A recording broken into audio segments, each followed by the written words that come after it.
There's a misconception that we don't exist, that somehow our ability to excel at the highest level of our industry is limited, that overcoming barriers as a woman of color would be insurmountable. But what would happen if we decided to venture out on our own despite everything we're up against? I'll tell you. Welcome to the Black Girls Consult 2 podcast. I'm your host, Dr. Angelina Davis, a healthcare consultant, consulting coach, high performance fanatic, wife, and proud girl mom. I help transform female professionals into thriving solo consultants. And just like you, I'm wearing all the hats and doing all the things. So this podcast is to empower the busy female professionals to move past fear to start and grow a successful consulting business, despite the obstacles you may encounter. We'll dive deep into consulting practice, business strategy, mindset, and more. So grab your cup of coffee or tea if that's your thing, and let's get started.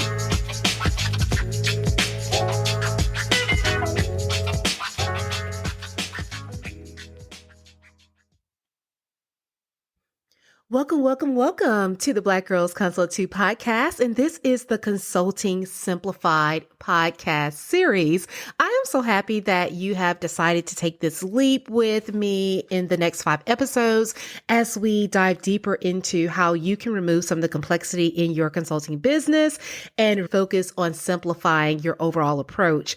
Before we get started, I want you to know that this is going to be 5 separate podcast episodes, and each one is going to dive into some aspect of creating simplicity in your business model.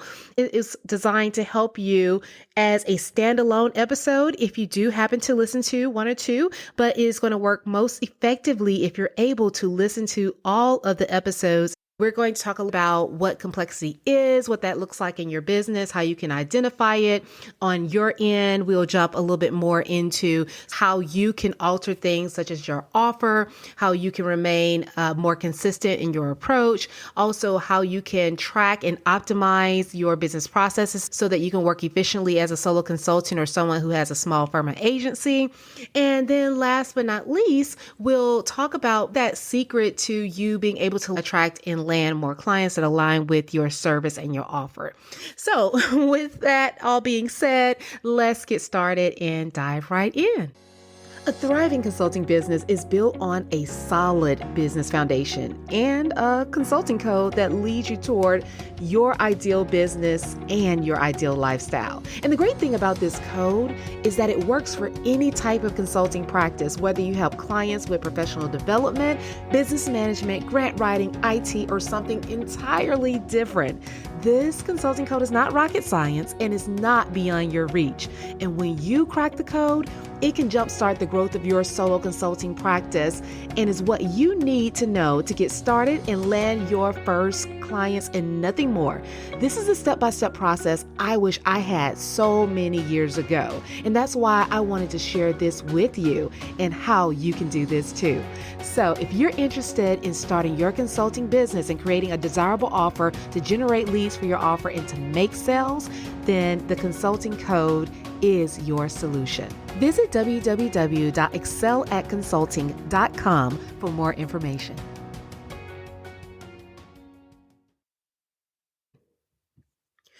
If we're honest with ourselves, this whole concept of creating a simple business is much harder than most people think. It is. And that's often because we are attracted to complexity. Think about it. Things that seem more difficult or harder to achieve, we tend to value more. Somehow we begin to interpret the expenditure of more effort as being a sign of value, when in all actuality, the conservation of time and the conservation of your energy is what is truly the greatest value. I always like to refer back to a quote that Steve Jobs made. And I love to reference this because I look at Steve Jobs as someone who was able to capture this whole essence of innovation and a level of creativity and structure in the things that he created, to a point at which Apple has become a phenomenal, iconic business at this point in time. And there is something that he always spoke about and spoke of, and that is the role of simplicity. One of his quotes that you can find pretty much anywhere, and definitely is one of my favorite, is it says that simple can be harder than complex. You have to work hard to get your thinking clean to make it simple, but it's worth it in the end because once you get there, you can move mountains. And this is so true because there is a reality check that we all have to face when it comes to growing a business and definitely with growing our consulting businesses. As you grow, things will become more complex. That is inevitable. Growth will lead to complexity. But I want you to remember that complexity within itself or in and of itself is not a bad thing. It's not a bad thing to have a more complex business model or structure. That's not bad. But when you allow this complexity to impact your success in that business, that's when you begin to have a problem.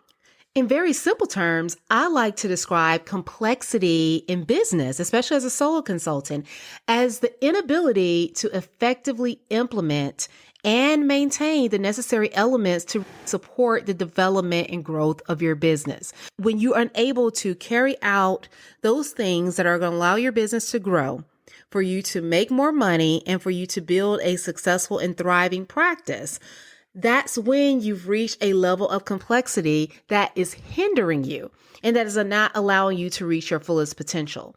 And so for us to dive into this fully and understand how complexity can actually impact our business, we have to understand three kind of key concepts and fundamentals. So the first thing is that we have to grasp this whole understanding of the buyer's journey. And we hear this often. We definitely hear it whenever we are listening in to any talk on business growth, but it pertains to what we experience day to day as we shop in grocery stores, or we are purchasing from our favorite online store, or we're picking out a next piece of furniture, whatever it may be, whatever we're spending our money on. Your buyer's journey is the process that you're going through to make a decision to buy. And so for us, it is the process that each potential client is taking to decide on utilizing a service. Typically, this is seen as having three main steps, although some may say and argue as to whether or not it's 3 steps, 5 steps. There are a lot of ways that you can split it and break it down. But in general, there are 3 core main steps. That is moving the client or the potential client through a period of awareness to consideration to decision making. And so the buyer's journey is something that is very key to us being able to land the clients that we want to work with, because each client, whether we know it or not, is navigating this journey irrespective of how we are trying to get them there. They are going to have to walk through this process, and each will do that in a different way. And the time frame at which they do that can vary. So some people may be able to move through this buyer's journey in given setting within 24 hours or overnight. Others, it may take them 2 years. So the buyer's journey does not look the same for everyone. It can vary based upon person. It can vary based upon offer. It can vary based upon industry. We can also impact it just as much as it can have just a natural variability within itself. So the buyer's journey is something that we have to firmly understand as we are beginning to talk about this whole aspect of complexity.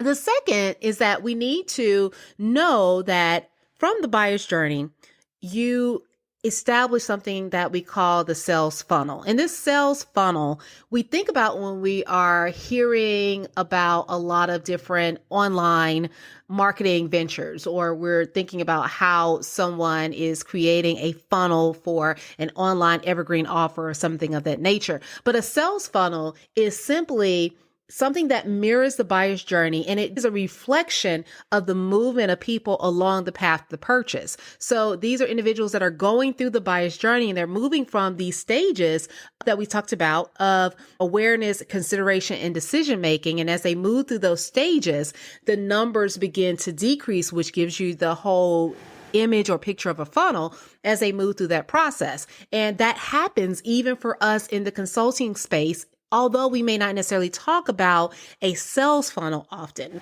we may hear about sales pipeline and things of that nature, but just know all of these terms are interconnected. They speak to different aspects of the process and how we're navigating that. But the funnel is the movement, once again, of that potential client through the buyer's journey as they move through that path to purchase, especially when it comes to your world or your ecosystem, your environment. And then the last is the sales cycle.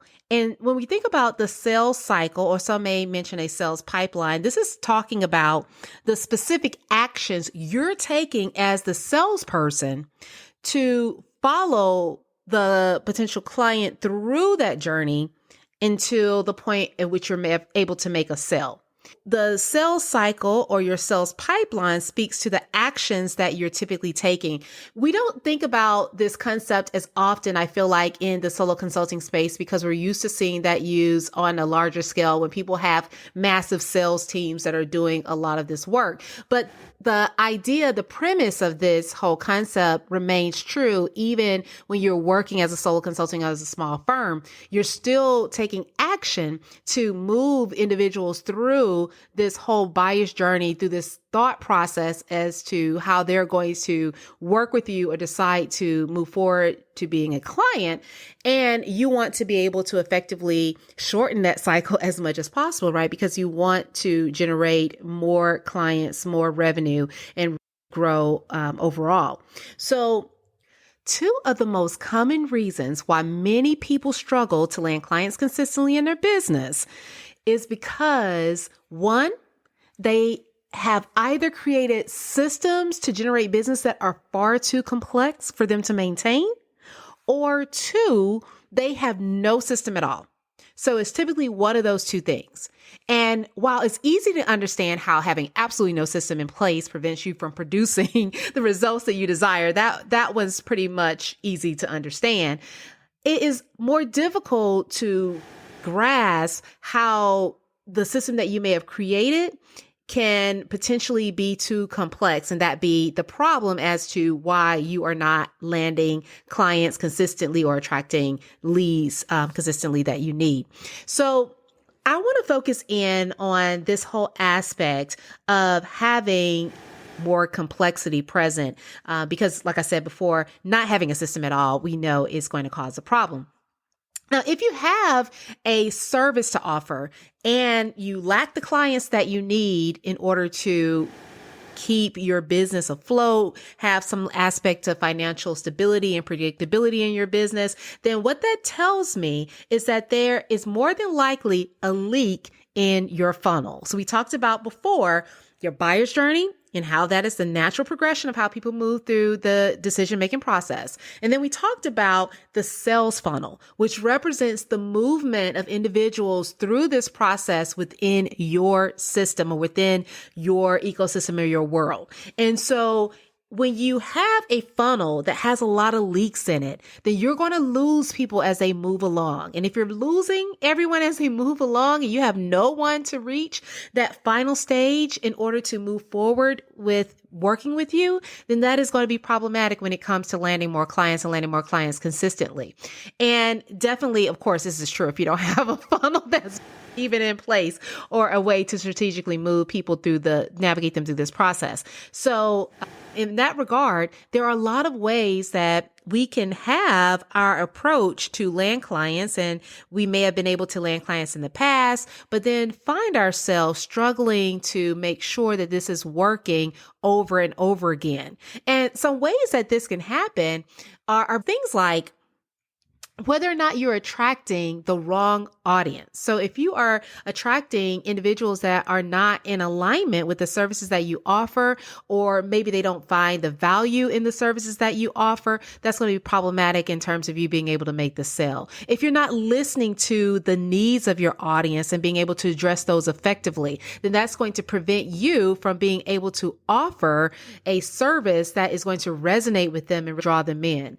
Or in some cases, we may be skipping this whole process of prospecting altogether. So although we may want to lean more heavily on referrals, or maybe want to lean more heavily into attraction marketing or organic marketing, if we are not doing some aspect of prospecting where we are able to identify individuals that may be potentially good candidates and nurture those relationships so that they can move forward in a very strategic fashion, then that is also going to be a way that we create these leaks that are going to be present.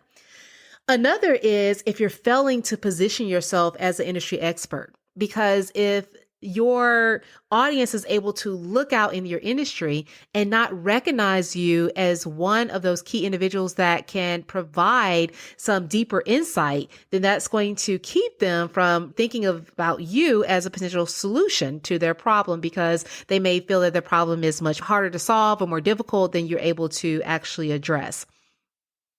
If you're not differentiating yourself and your services, this can be problematic as well, because then it's as if you're making yourself more of a commodity, and becomes difficult to stand out in that manner without competing directly on price. In some cases, there are inconsistencies in your messaging or engagement that begins to erode trust and break that sales cycle. And so if you are thinking beyond the funnel and the sales cycle, remember the actions that you're taking to move people along this journey.